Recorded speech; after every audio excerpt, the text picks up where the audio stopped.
خاندان کا ادارہ مضبوط ہو. یہ سارا کام اجتماعی سطح پر. اور خود اپنے ایمان کو اتنا مضبوط کرو کہ اگر ہماری اپنی زندگی میں وہ دجال اکبر کے آنے کا وقت ہو جائے تو ہم اس کی سختیوں کو جھیل سکیں، برداشت کر سکیں، ان امتحانات میں سے گزر سکیں اور ایمان کے اوپر ثابت قدم رہ سکیں. اللہ تعالی ہمارا مددگار ہو.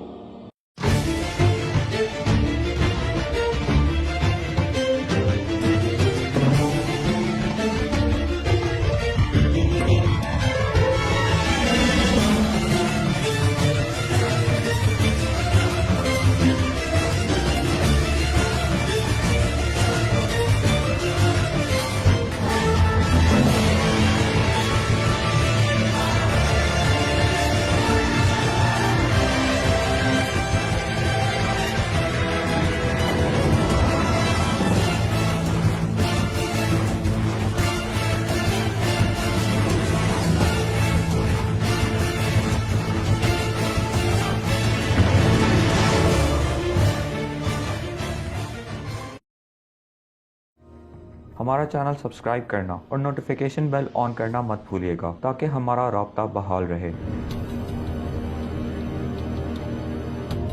دیکھیے دجال اکبر کے بارے میں جو احادیث ہیں، ایک بات تو یہ کہ وہ کانا ہوگا ایک آنکھ سے، اس کے ماتھے پر لکھا ہوا ہوگا کافارا. ہر مومن پڑھ لے گا چاہے پڑھا لکھا ہو یا نہ ہو. وہ خدائی کا دعویٰ کرے گا اور اس کی قوتیں کتنی ہوں گی ذرا نوٹ کیجئے. لا تضع قریۃ الا حبطها فی 40 لیلۃ. مسلم شریف کی روایت ہے. پوری دنیا میں ایک ایک بستی کے اندر وہ گھوم جائے گا صرف 40 دنوں میں. کیسی سواری اس کے پاس ہوگی، کیسی صورت والی سواری ہوگی. اب تو کچھ اندازہ ہے نا. آخر ہماری فضا میں ظاہر بات ہے ہمارے ہوائی جہاز 24 گھنٹے میں گزر سکتے ہیں مشرق سے مغرب تک. نمبر 2، اس کے 2 کانوں کے مابین 80 گز کا یا 80 ہاتھ کا فاصلہ ہوگا. اس کے گدھے کی ماں بین حافر ہمارے ہی حافر آخر مسیرت یومین و لیلۃ. اس کے گدھے کی ایک قدم اور دوسرے قدم کے درمیان ایک دن رات کے سفر کی مسافت ہوگی. اب ظاہر بات ہے اس کا گدھا کون ہے آج؟ ہوائی جہاز. ینادی بصوت لہ یسمع ما بین الخافقین. کنز العمال میں بھی ہے، مسند احمد بھی حدیث ہے. وہ آواز دے گا ایک ایسی آواز سے جس سے مشرق اور مغرب کے درمیان سب لوگ سنیں گے. اس دنیا کے باشندوں، میری بات دھیان سے سنو. تم سب راستے سے بھٹک گئے ہو، پر اب میں لوٹ آیا ہوں. فیصلے کی گھڑی آ چکی ہے. تمہاری ساری عمارتیں، تمہاری ساری میناریں اور پرارتھنا استھل سب برباد ہو جائیں گے، اور پھر ایک نئے یگ کی شروعات ہوگی. اور جو ہونے والا ہے اسے تم روک نہیں سکتے. ہو گیا کہ نہیں؟ بش کی تقریر سب سنتے کہ نہیں؟ سخرت لہ انہار الارض واسفارہا یامر السماء فتمطر والارض فتنبت. اس کے لیے تمام دریا اور پوری زمین کو سخر کر دی جائے گی. وہ جب حکم دے گا آسمان کو بارش پائے گا. مادر ذات اندھے اکمہا اس کو ٹھیک کرے گا، کوڑی کو ٹھیک کرے گا. یہ حضرت عیسیٰ والے بوجھتے ہیں. یحیی الموتیٰ، مردوں کو زندہ. آج جو ہے کلوننگ اس جگہ تک پہنچ چکی ہے کہ آپ کے والد کی قبر سے لاش میں سے کوئی تھوڑا سا ٹکڑا نکال کر والد بنائے جا سکتے ہیں. یہ دوسری بات ہے کہ ابھی بحث چل رہی ہے، ہیومن کلوننگ کی کھلی اجازت نہیں دی جا رہی.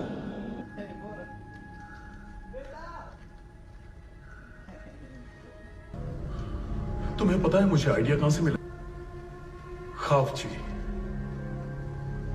تمہیں دیکھ کر ہمیشہ لگتا تھا کہ کاش ہمارے پاس بھی تمہارے جیسے سپاہیوں کی ایک فوج ہوتی، کاش یہ ممکن ہو پاتا۔ تمہیں تو خوش ہونا چاہیے، اور تمہیں مرا ہونا چاہیے۔ جانتے ہو کویت میں کیا ہوا تھا؟ اتیاچار، ساتھی فوجی تابوت میں لیٹے ہوئے۔ ہم ایسا کیوں ہونے دیں جب کوئی بہتر طریقہ ہے؟ اور دیکھو ہم نے کیا بنایا۔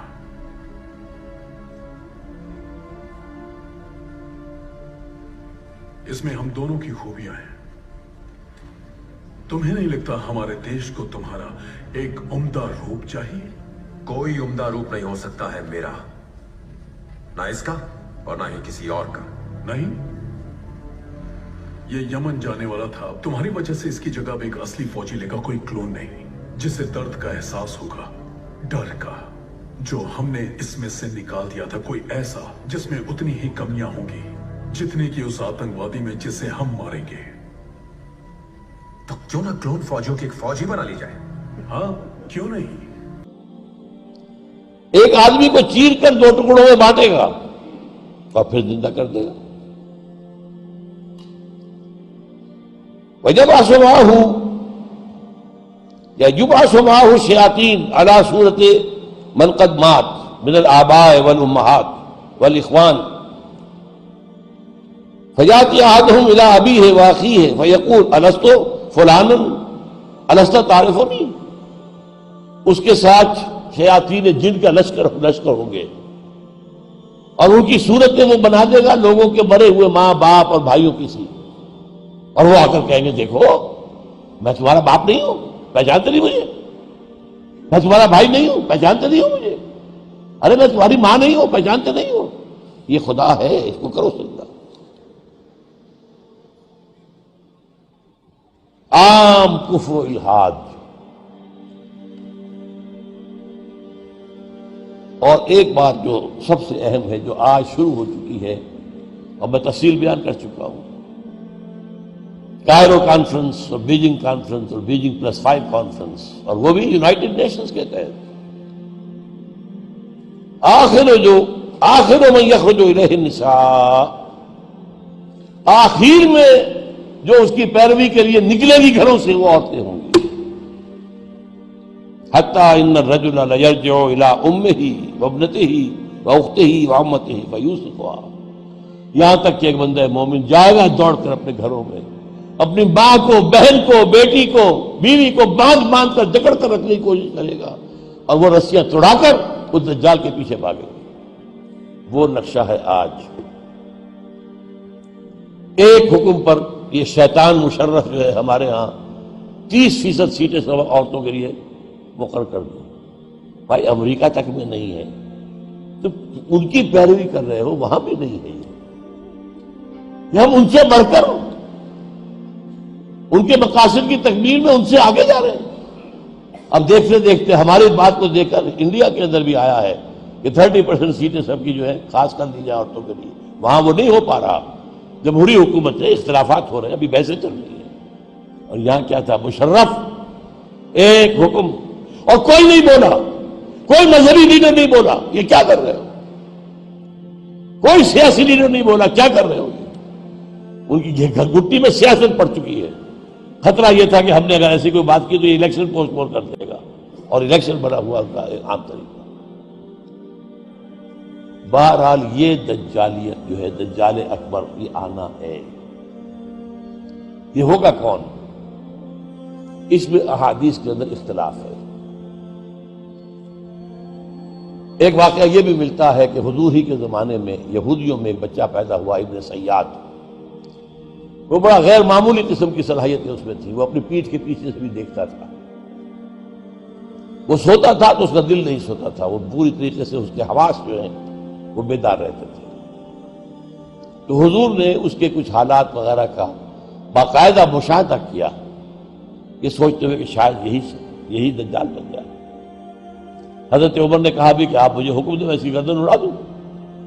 فرمایا نہیں، اگر تو یہ وہ ہے تو اسے قتل کریں گے عیسیٰ ابن مریم، تم قتل کرنے والے نہیں ہوں گے، اور اگر یہ وہ نہیں ہے تو خام خواہ ناحق خون کا جو ہے تمہارے اوپر الزام آ جائے۔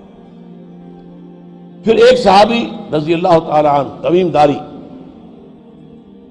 وہ عیسائی تھے، اسلام لائے تھے، وہ کسی بحری سفر پر گئے تو طوفان جو ہے ان کے جہاز کو لے کر ادھر ادھر کئی ایک مہینے تک، اس سے بھی زیادہ، موج ادھر لے گئی پھر ادھر لے گئی پھر ادھر لے گئی، حتیٰ کہ ایک جزیرے میں جا کے ان کا اترنا ہو گیا، وہاں کوئی نہیں تھا، غیر آباد۔ اندر کچھ گئے تو انہیں ایک عجیب سی مخلوق نظر آئی، جساسا، کہ نہ اس کا پتہ چلتا تھا منہ کدھر ہے دم کدھر ہے۔ اس نے کہا تم کیا کرنے آئے ہو؟ دیکھو فلاں صومعہ ہے، ذرا ادھر جاؤ، گھنا جنگل ہے، وہاں جو ہے ایک صومعہ ہے، چرچ ہے، اس میں ایک آدمی تمہارا انتظار کر رہا، جاؤ۔ وہاں گئے تو دیکھا کہ ایک بہت قوی ہے، بہت لمبا چوڑا، رسیوں میں اور چینز کے اندر جکڑا ہوا انسان، انسانی شکل، اور اس سے پھر مکالمہ ہوا، کچھ سوالات کیے، کیا بحیرہ گلیلی میں پانی ہے؟ ہاں جی ہے۔ اچھا، ایک وقت آئے گا کہ پانی نہیں رہے گا، جب یاجوج ماجوج آئیں گے تو یہ سارا پانی پی جائے گا، کوئی قطرہ نہیں بچے گا۔ اس طرح کئی سوالات کیے، اور پھر اس نے غالباً یہ کہا کہ میں دجال ہوں، مجھے ابھی اللہ نے گرفتار کیا ہوا ہے، پھر اب وقت آئے گا مجھے چھوڑے گا۔ ایک روایت یہ ہے۔ تمیم داری تو حضور نے پھر اعلان عام کرایا، مسلمانوں کو جمع کرایا اور انہیں یہ سارا تمیم داری کا واقعہ سنایا۔ دیکھیے بھی ہے۔ تو اب یہ کہ اس کے بارے میں یقین کے ساتھ فیصلہ کرنا کہ وہ کون ہوگا، میرا گمان یہ ہے کہ وہ وہی ہے جو ابھی اس صومعہ میں قید ہے، لیکن وہ کوئی جن ہے، انسان نہیں۔ عزازیل جو شیطان لعین ہے، اس کا کوئی بڑا جنرل ہے، جو کہ آخری وقت میں آخری امتحان کے لیے انسانوں کے اللہ تعالیٰ کی طرف سے اس کو چھوٹ دی جائے گی، اور یہ ہوگا حضرت عیسیٰ علیہ السلام کا جو حکومت کا دور ہے 40 برس اس کے آخر میں، اور اسے بھی پھر حضرت عیسیٰ علیہ السلام ہی قتل کرے۔ لیکن اس سے پہلے یہ ہے کہ اتنی بڑی ہوا چل چکی ہوگی کفر اور الحاد کی، اور جو ہے زوال آ چکا ہوگا، کہ پھر حضرت عیسیٰ کا انتقال ہونے کے بعد کچھ ہی عرصے کے بعد اللہ تعالیٰ ایک خاص ہوا بھیجے گا کہ جن کے دل میں بھی ایمان ہے ان کی جانیں بڑی آسانی سے سہولت سے نکل جائیں گی۔ اب دنیا میں صرف کافر، فاسق، ملحد، مشرک، گناہگار لوگ رہ جائیں گے، ان پر قیامت کی ہولناک جو زلزلہ ہے، یا ایھا الناس اتقوا ربکم ان زلزلۃ الساعۃ شیء عظیم یوم ترونھا تذہل کل مرضعۃ عما ارضعت وتضع کل ذات حمل حملها وتری الناس سکارى وما هم بسکارى، یہ جو سختیاں ہیں یہ کفار پر آئیں گی، اہل ایمان پر نہیں آئیں گی۔ اب یہ ہے میرے اور آپ کے لیے انفرادی سطح پر تو فیصلہ کیجئے، ہم اپنے اندر سے دجال کو نکالیں، محبت اللہ سے، دنیا سے نہیں، طلب آخرت کی، دنیا کی نہیں، فکر روح کی، جسم کی بھی کرو لیکن اس کی اطمینان کرو، اور وہ نظام قائم کرو جس میں حقیقت اللہ کی ہو، جس کے معاشی نظام میں سے سود اور جوئے کو نکال کر باہر کر دیا گیا ہو، معاشرہ وہ ہو جس میں عفت و عصمت کی ویلیوز ہو، شرم اور حیا کی ویلیوز ہو، خاندان کا ادارہ مضبوط ہو۔ یہ سارا کام اجتماعی سطح پر، اور خود اپنے ایمان کو اتنا مضبوط کرو کہ اگر ہماری اپنی زندگی میں وہ دجال اکبر کے آنے کا وقت ہو جائے تو ہم اس کی سختیوں کو جھیل سکیں، برداشت کر سکیں، ان امتحانات میں سے گزر سکیں، اور ایمان کے اوپر ثابت قدم رہ سکیں۔ اللہ تعالی ہمارا مددگار ہو۔ اقول قولی ھذا واستغفر اللہ لی ولکم ولسائر المسلمین والمسلمات